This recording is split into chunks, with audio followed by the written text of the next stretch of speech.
I, M32, broke up with my girlfriend, F29, over her best friend, also an ex-BF. We have been together for over 1.5 years, but lately I have been extremely insecure about her closeness with her best friend who happens to be her ex. To give you a background, they had a year-long relationship in high school and he was her first sexual experience. Then they broke up but remained friends. She went through a bad relationship after which they got back together but broke up after about 4 months as things didn't work out for some reason. During that period they were physically involved but the sex wasn't good as per her. This happened 5 years ago. After the breakup they decided to remain friends and nothing has happened since. She admitted, he was the best boyfriend she's ever had, the best intimacy she's ever had, before me. They have known each other for over a decade and are quite close to each other. They talk and meet frequently.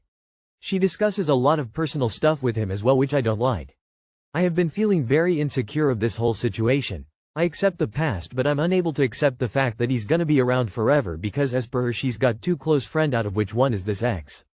I broke up with her 2 days back as I didn't think this can work. I asked her if there comes a point when she has to choose between me and the ex. She didn't answer, though she did say that she cannot cut him out of her life. I don't know if I'm doing the right thing. She says I'm not understanding or open-minded. I feel I'm open-minded as I am okay with the other exes and the history since they're not around anymore. Please suggest if I'm wrong here? If it's a deal breaker for you, it's a deal breaker. She's already said she'd pick him over you, so I think you should just stay broken up. I was in a relationship like this as well, for 2.5 years. I learned firsthand that people who stay that close to an ex, they're pretty much still together apart from having sex. There will always be the 3 of you, not the 2 of you. I think you breaking up with her was the right choice. Coming from someone who is friends with ex. Being friends is not the issue. The issue is the lack of boundaries and the fact that she would choose her ex over her BF. Mad disrespectful and childish. She's already made her decision. You did the right thing. Sounds legit. I would have done the same thing. I don't like to date people who have others in their lives that contain history. I don't date those who have exes, past FWBs, previous crushes kicking around. Rather not deal with that mess on top. It's their right to choose who they wish to keep in their life and you get the same luxury. You can choose who you want to date where you'll be the most comfortable. If it's too uncomfortable and causing a lot of stress on top, why remain in a relationship that is difficult for you to exist in? Some things are too challenging to navigate and it's okay to check yourself out. Can easily find someone else where none of this would be a factor and be much happier in the end. You absolutely did the right thing. Don't be surprised if you find out they're back in bed together. Sounds like she's not over him. You're allowed to break up with anyone over anything. I agree that someone discussing intimate details of my relationship with a third party is not okay. For that reason alone, I'd bounce. Boyfriend, 33M, and I, 35F, together for 6 months.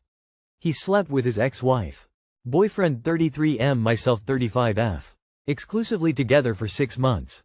Dating for 9 months. My boyfriend and his ex-wife had a very rocky relationship during and after marriage. I have a great co-parenting relationship with my ex-husband and we are actually good friends and still do a lot together with our kids. Boyfriend respected and wished that his relationship with her was like what ours is. So, I started encouraging it and let him know that it's hard to put aside issues but it's worth it for the kids. After him realizing that it's important for kids, he started about a month ago trying to do more. Celebrated a kid's birthday together, sat together at kids' games, etc.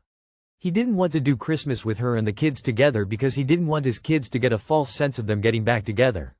He has full custody of kids. They spent it with the kids together at a skating rink. Important note.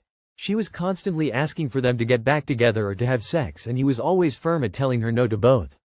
Last weekend, it was her weekend to have the kids but he had the son and had to take him to her after going to a sporting event together. I had such a weird gut feeling, had never had one before when I knew they were together, and I asked him if they had sex. He said yes. He ended up going inside which led to them having sex together. I explained to him that I'd think he had to be sexually attracted to her to let it even happen and he said no, that he fell into what felt comfortable with the kids and as a family. He said it was the biggest mistake to date, instant regret and even told her it shouldn't have happened. And has no excuse as to why it happened. It is hard for me to relate to this because my ex-husband and I have never had sex or even kissed him since moving out, and we have even vacationed together since. It was so shocking to me because of our relationship. How good it was, how great of a guy he is. It truly felt like we were each other's best friends while being together. It's hard for me to even process he did it because he's always been that great of a guy to me. I'm not trying to make excuses for him and I told him I couldn't be with him over it because he had a choice to not do it. He decided to start therapy and made an appointment the next day. I want him to get the help he needs. But because I think he's such a good guy, part of me is thinking about going back after getting help and working on himself.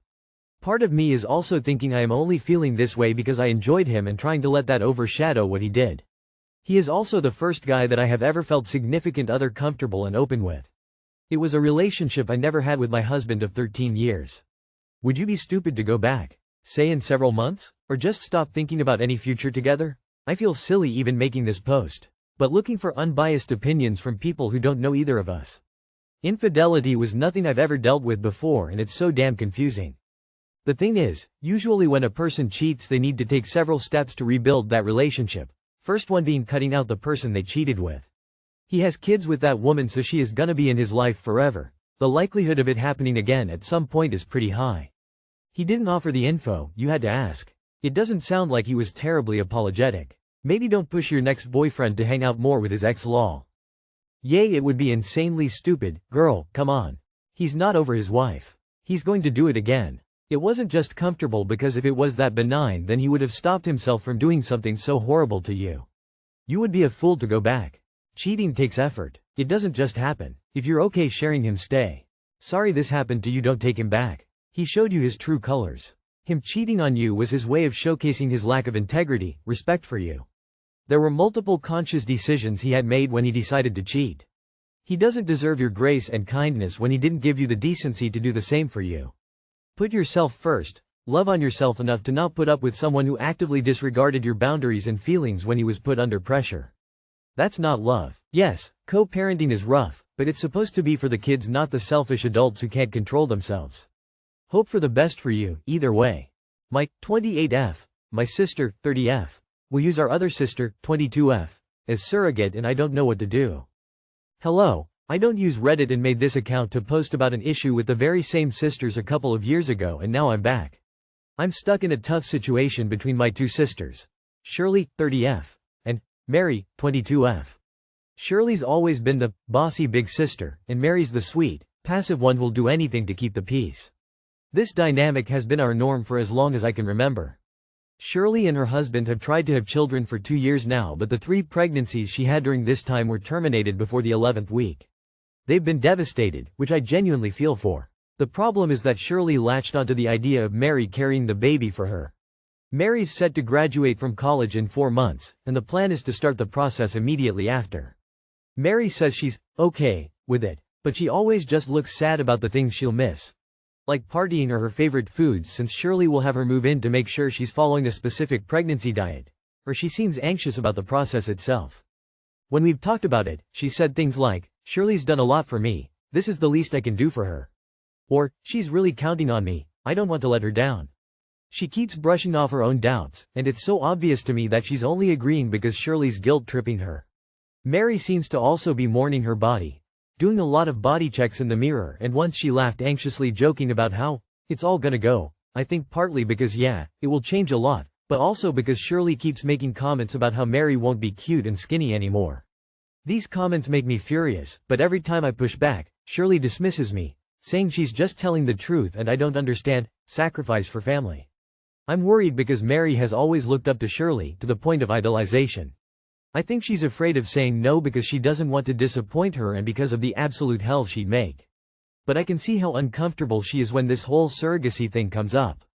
She also keeps looking up pregnancy complications and birth videos, and I can see she's so anxious about the whole thing. I don't want to overstep or make things worse, but I also can't just sit back and watch Mary sacrifice her body and mental health for something she doesn't want. I've tried talking to her about whether this is what she truly wants, but she just deflects and says Shirley has been through a lot and deserves this. How do I get more involved? How do I approach Mary without making her feel more pressured? How do I help her see that it's okay to say no if she doesn't want this? Would going to Shirley help with anything? Edit for those asking about official clinics. They didn't go to a clinic with Mary specifically yet. But I'm afraid that won't be enough to get her an easy way out. They had to have some treatments, exams where, from what I understood, only about 20% of Shirley's eggs were good for use. They've had talks about how if the pregnancy has risks because of her eggs, she's open to having a kid, not of her own, as she puts it. That's one of the reasons why she wants Mary, because if she needs the eggs, it's the closest DNA she has to her own. So when they find out a clinic won't do it, I think they'll just spend a few months getting used to the idea of doing it DIY and then do it. It's my understanding that a legitimate surrogacy place doctor won't sanction a surrogate who's never had children. Are they doing this legitimately, or is this some do-it-yourself thing? This is simply not appropriate, and from Shirley's comments about Mary's body, it almost sounds like she's partly doing it so Mary isn't thin and cute anymore. Is there a doctor involved who could stop it? Have they talked to a doctor yet? I've never heard of a legitimate medical facility that would use a surrogate who's never had a successful pregnancy before. That may end up being an easy out for Mary. Unless they don't go through an agency, she'll be disqualified since she's never carried a pregnancy to term. She needs to say no. It doesn't matter what Shirley has been through. She has baby rabies and doesn't care if she destroys Mary's mental and physical health in order to get what she wants. It doesn't entitle her access to Mary's body. She's selfish AF. Where are your parents? Your sister's eggs not being viable means she can carry a child perfectly well, just not her own. She needs donor IVF, not surrogacy. Is she a moron? Your young sis is just as likely to miscarry as the older one with her dud eggs. Convince your other sis to only donate her eggs, not her body. There is nothing stopping sister one from carrying a child, she is just refusing.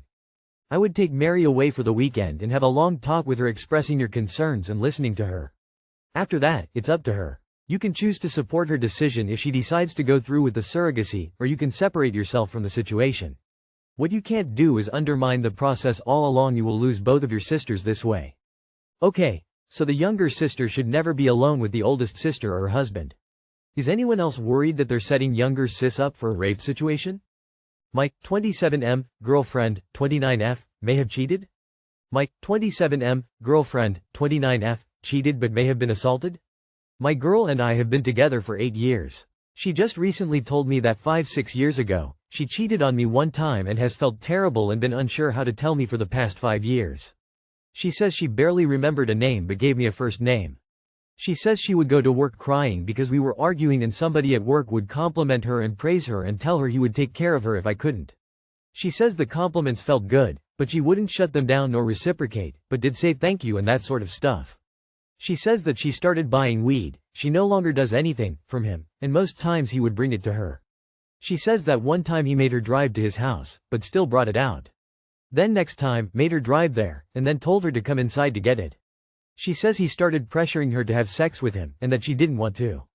She says she felt like she should just let it happen, but definitely didn't want to. She says she only remembers it in flashes, that it was horrible, not enjoyable, only laid there like a dead body, and that she cried the whole way home and feels disgusted and nauseous when she thinks about it. She cries and begs me not to make her remember it. In my head the guy is 6 feet 4 inches and sculpted like a god, huge dick, eyes rolled back in her head. Sex. She tells me it's not like that at all, and it's disgusting if I think that, and I'm competing with the worst day of her life. That I'm the only one she's ever actually wanted to have sex with, and she realized that she's been letting people take advantage of her all her life, and she'd never put herself in that kind of situation again. This is horrible. For what it's worth, 5-6 years seems like a pretty usual time to process and talk about sexual assault or rape. Even more so if it was a coworker that she had to see again after. That must have been an additional trauma. It sounds like she was raped. So many people are saying shit like she had to have been paying for the weed with sex. Like no weed dealer has ever tried to assault someone. I've been in a position that was extremely similar to your girlfriend. I had a friend who I also bought weed from. He invited me over to pick stuff up and suggested we play video games for a bit. I was naive, cause we were also friends, or I thought we were friends. He tried to pull a very similar thing, but my fight or flight response was fight, and I was able to get the hell out of there. He still expected me to come back and pick up the weed and pay him for it. He stole shit from me and harassed me cause I wouldn't pay him $50 for weed I didn't even get. Unfortunately, it's not unheard of for people to make up claims like this to get away with cheating. If she's affected the way she says she is, then she possibly has PTSD. I would tell her that she needs to get therapy for the relationship to continue and to see her reaction on that. People that are typically struggling don't want to feel that way and want to get help. If she denies the help, I would think it's a bit sus. She's bullshitting you. She was accepting his flirting, then bought weed from him and went to his house to fuck him. Sorry, but I don't buy it.